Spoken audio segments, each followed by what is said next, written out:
Hi, this is Grant from Move Health and Fitness. This is a little video for anybody that's struggling with Diastis Recti, kind of separation of the tummy muscles. So we are going to talk a little bit about breathing strategy and drawing the core in. We're going to go through some nice, safe, simple core movements.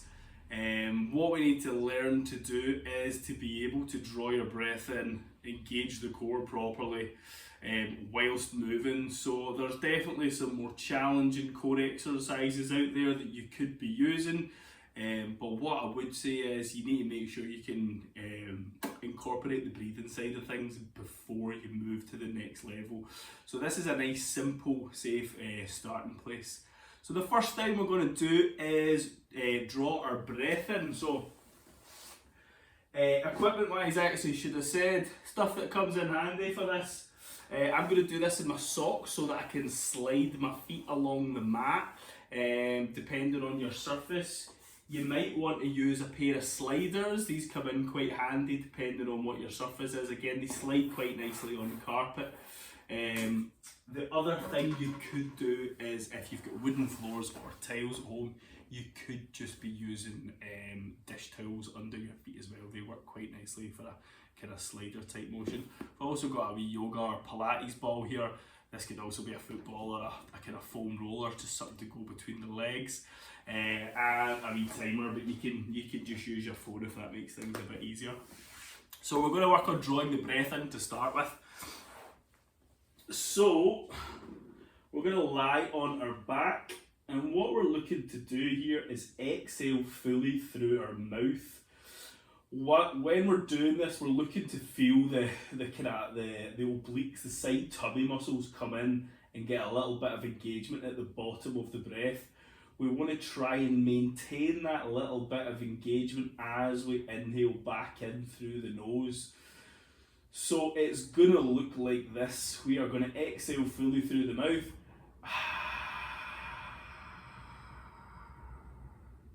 And we should feel those ribs come down, get that little bit of side tummy engagement, and we're going to keep that little bit of tension there.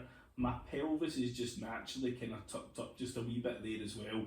So my lower back's pressing nicely through the floor. So I'm going to maintain that engagement, and then I'm going to breathe in slowly through the nose.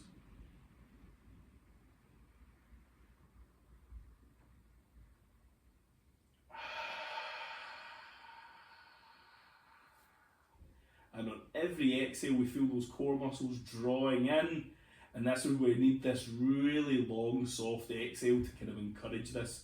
So practice the exhale, and what I want you to do is just spend a couple of minutes doing the breathing before we do anything else. So we've got that lower back pressing down, hips are just naturally tucking up just a little bit.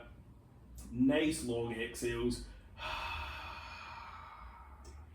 Feel those side tummy muscles engage, and try and keep that little bit of tension in those side tummy muscles as we then inhale again.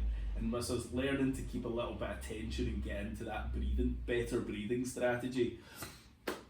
From there, we're going to go into some hip bridges. So we want to maintain the same breathing pattern the whole way through. So again, we're going to exhale through the mouth, drawing those tummy muscles in. Lower back is pressing through the floor, and we are going to keep that tension as we slowly peel the spine off the floor like it's a bit of Velcro. At the top, we want to go into that nice glute squeeze, so making a fist with your bum cheeks. We want to watch for hyperextending here. As you notice, once you're up here, this kind of goes soft and we lose that tension. We want to just press down, engage, keep that tension in the tummy muscles, and get those glutes squeezing as well.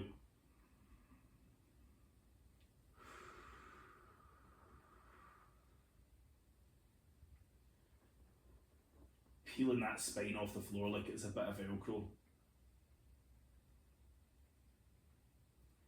So on our first exercise, the breathing exercise, we could do 2 minutes on this. It would be a nice place to start. On the hip thrusts or the hip bridges, I would go for about 15 reps, and again, just focusing on form, not looking to get through them quickly, looking to keep that tension in the side tummy muscles and get that nice connection and squeeze. And as we come up to that top position, we should feel nice and connected. The obliques are talking, the glutes are talking. Okay, from there we are going to move on to our alternating foot slide. So we're going to stay in that hip thrust position, and this is where the kind of slidiness of the socks kind of comes in handy. So got my feet about kind of hip width apart, and again we're going to focus on our breathing the whole way through here. So again, let's get that nice exhale, drawing those side tummy muscles in, and as I do this, I'm going to slide one foot out, keeping that tension. Just scoot myself back a wee bit here, and then drawing it back in.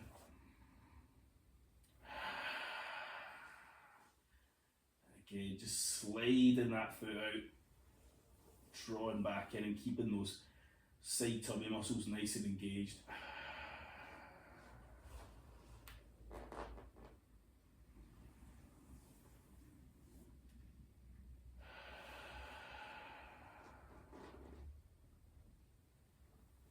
So we're keeping that tension in those side tummy muscles as we're sliding that leg out.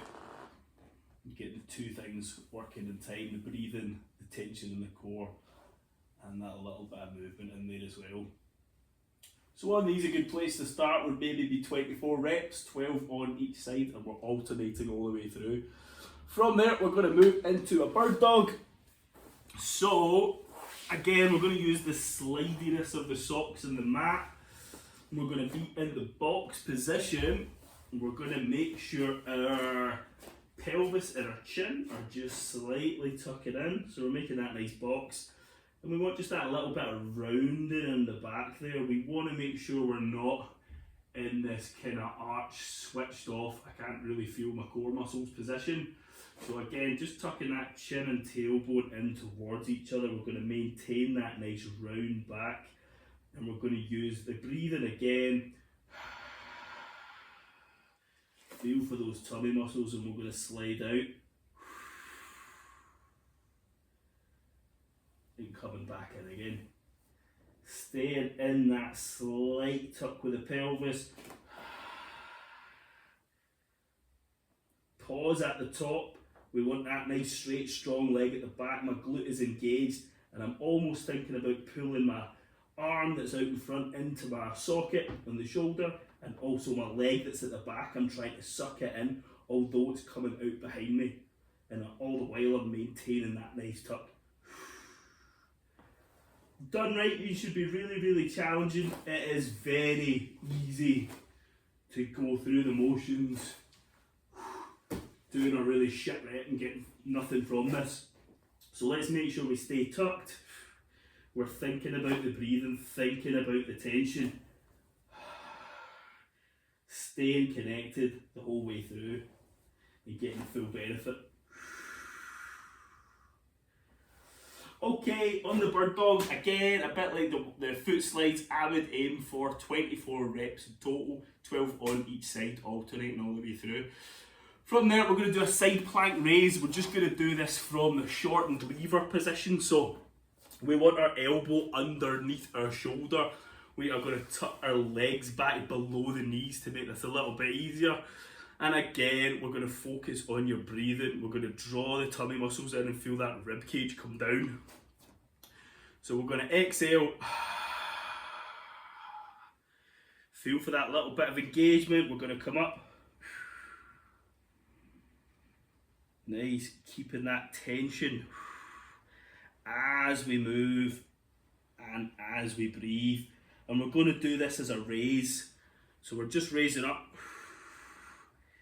keeping that tension in the obliques, and I'm almost thinking about causing a wee bit of tension from my elbow to my knee and my knee to my elbow, so I'm squeezing like I'm trying to put a crease in the mat, keeping those side tummy muscles engaged the whole way through. On these, 15 on each side, and the same as all these movements, keeping them super slow, staying connected, and making sure we're not rushing and forgetting about the breathing. And I say, if you do feel you're losing the breathing bit, go back to just lying on the floor and try the breathing, and then incorporate it back in with the movement. But it is tricky, and if you do have this, it is something that you need to learn, something that you need to work on. So again, I'll just show you that on the other side. Shorten lever position. And we are gently going to exhale out. Get that tension in those side tummy muscles in the obliques. We're going to raise up. We're causing that tension from the knee to the elbow and the elbow to the knee.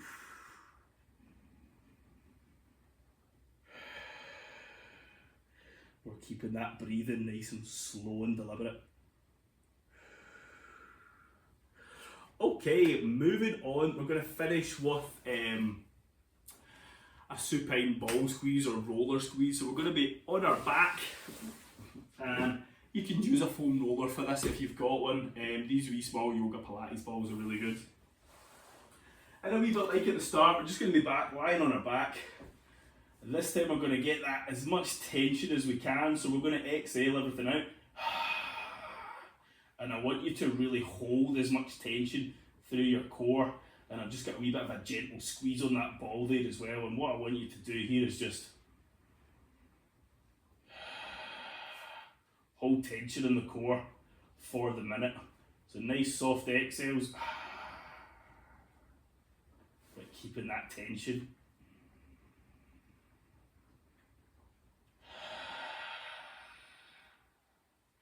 As we inhale and as we exhale, and we're just squeezing the knees together as well, helps create a wee bit more tension. On this one, if we could finish off with 60 seconds, holding tension. If 60 seconds is too much, 30 seconds is brilliant as well. You could do this full routine as a circuit. 2 to 3 rounds would be really challenging. With learning this type of breathing and this type of movement, having it peppered through your day is really good. Or if you could maybe do a set of everything in the morning and a set of everything in the evening, that would be really beneficial. You can also break all the movements up and do them peppered throughout your day, but it is nice to do them all back to back. But as I say, peppered through your day is excellent as well. I hope that helps. I'm Grant from Move Health and Fitness. Move better, feel better. Thanks very much.